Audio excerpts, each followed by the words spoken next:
Subrata Kailash ji, new Delhi से। प्रणाम गुरुजी। गुरुजी, हमारे दोनों बच्चे यंग एज में एक्सपायर हो गए थे। अभी तक हमारी समझ में ये नहीं आ रहा कि कैसे रोएं, कब तक रोएं, कैसे हंसें, कब तक जिएं। मन विचलित अशांत है हमारा जी। हम पति पत्नी का मार्गदर्शन। देखो, इसमें रुदन करने की आवश्यकता इसलिए नहीं है। आज का सत्संग सुना था क्या?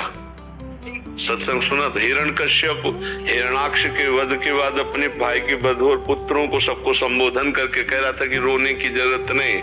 जैसे हम सब पानी के प्याऊ में एकत्रित होते हैं, जैसे स्टेशन में एकत्रित होते हैं, अपनी अपनी टिकट का ही अपना अपना काम किया, चल दिया। कल चित्रकेतु का चरित्र पीछे भागवत में, तो उसमें था कि चित्रकेतु अपने पुत्र के वियोग में इतने मूर्छित हो रहे थे, रो रहे थे, तो देवर्षि नारद जी और अंगिरा जी ने आकर के उनको फिर संभाला और उस जीवात्मा को बुलाया और कहा, देखो तुम्हारे पिता माता इतना रो रहे हैं, बेटा आओ और हम तुम्हें आयु देते हैं अपने इस शरीर में। तो उन्होंने मना कर दिया।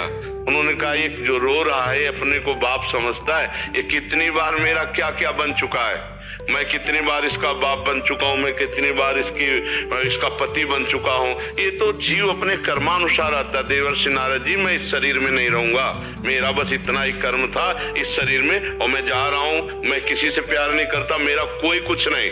जब ये आवाज सुनी तो उनका मोह नष्ट हो गया। वो जीव आपके लिए एक सेकंड भी नहीं सोच रहा होगा और आपको वर्षों हो रहे हैं आप उनके प्रति रो रहे हो। यही अज्ञान है, यही माया का भगवान का प्रभाव है। आप भगवान से क्यों नहीं प्यार करते हो? मनुष्य जीवन भगवान के प्यार के लिए नहीं होता, लगता ही नहीं है किसी भी चीज में।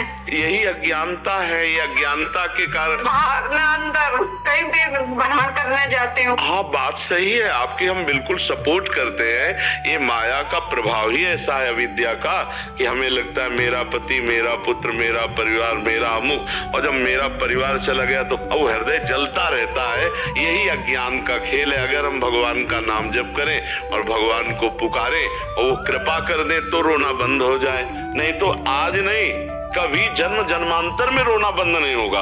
यही होगा, यही होता रहा है जन्म जन्मांतर से। हमें मिलते रहे, बिछुड़ते रहे, मिलते रहे, जन्मते रहे, मरते रहे। इस परंपरा को नष्ट करना है तो भगवान श्री राम जी कह रहे हैं, जननी जनक बंधु सुतदारा, तनु धन धाम सुहृद परिवारा, सबकी ममता ताग बटोरी, मम पद मन ही बांध बर डोरी। अब हम तो ममता में इतना फंसे कि भगवान के चरणों की तरफ अपनी ममता लगा ही नहीं पा रहे, इसीलिए रोना आ रहा है। मेरा पुत्र भगवान ने क्यों छीन लिया?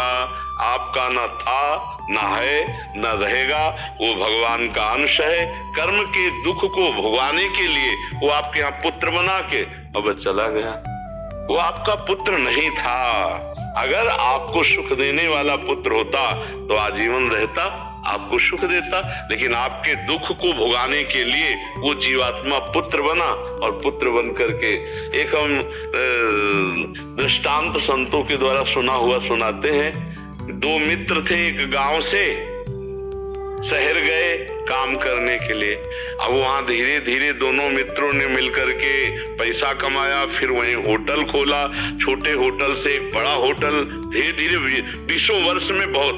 अब वो बड़े मित्र के मन में आया कि यार हम दोनों यहाँ आए हैं, इतना रुपया कमा चुके, अगर एक को मार दें तो पूरे अधिकारी हम बन जाएंगे।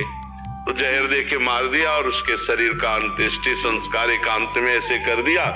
और जब गांव आया तो गांव वाले ने पूछा कि तो जो तुम्हारे साथ गया था? बोले वो तो हमारे साथ ही, मित्रों की कमाई अकेले अपने। अब वो जमीन गांव में खरीदी, बड़ी अन्न धन और बढ़िया ब्याह हुआ और देर न लगा, कुछ दिनों में एक लड़का हो गया। अब तो बहुत सुखी, अपने लड़के को खूब स्वस्थ खवाना पियाना और अमेरिका पढ़ाने के लिए भेजा।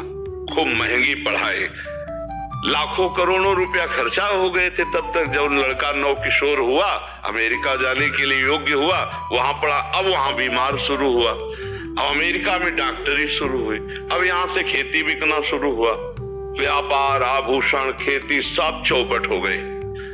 अब ये हालत हो गई कि लाखों करोड़ों कर्जा हो गए।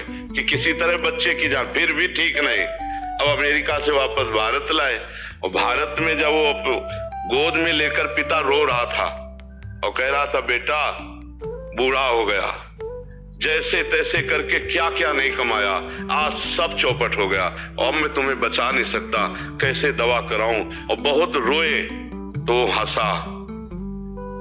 वो हंसा बालक और कहा दोस्त पहचाने नहीं, अपना सब पूरा हिस्सा और तुम्हारी बेईमानी का सब नष्ट करके और मैं अब ऐसे जा रहा हूं कि जिंदगी भर तुम रोते रहोगे।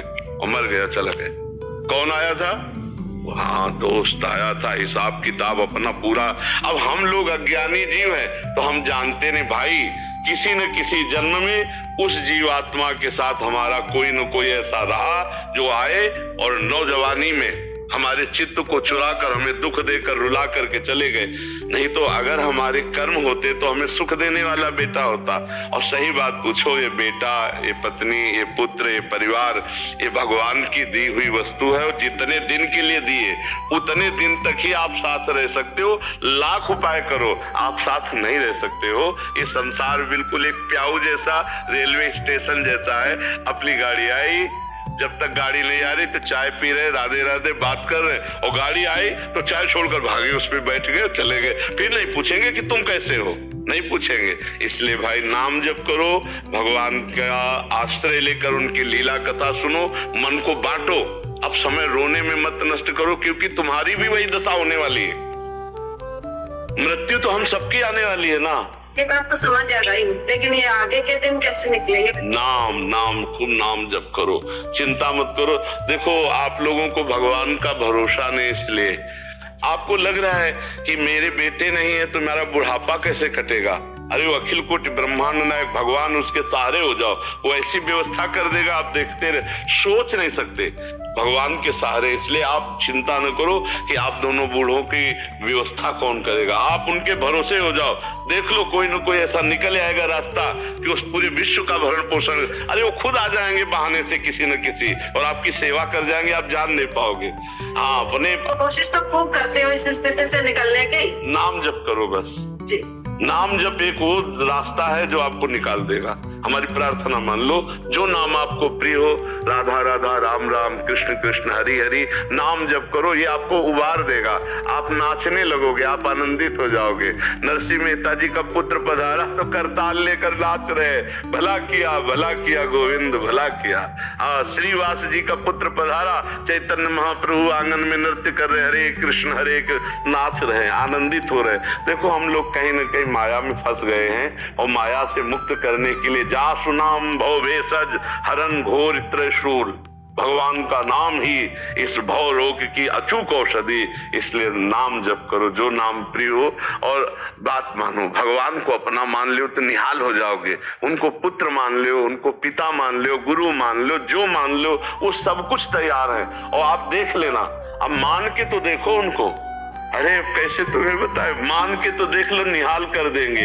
ई परलोक सकल सुख पावत मेरी सो भैया कृष्ण गुण संचु। इस लोक में और परलोक में भी परम आनंद मिलेगा यदि नाम जप करोगे, भगवान की लीला कथा सुनो, अधिक समय चर्चा सुनो, क्योंकि मन पुत्र राग से युक्त हो चुका है।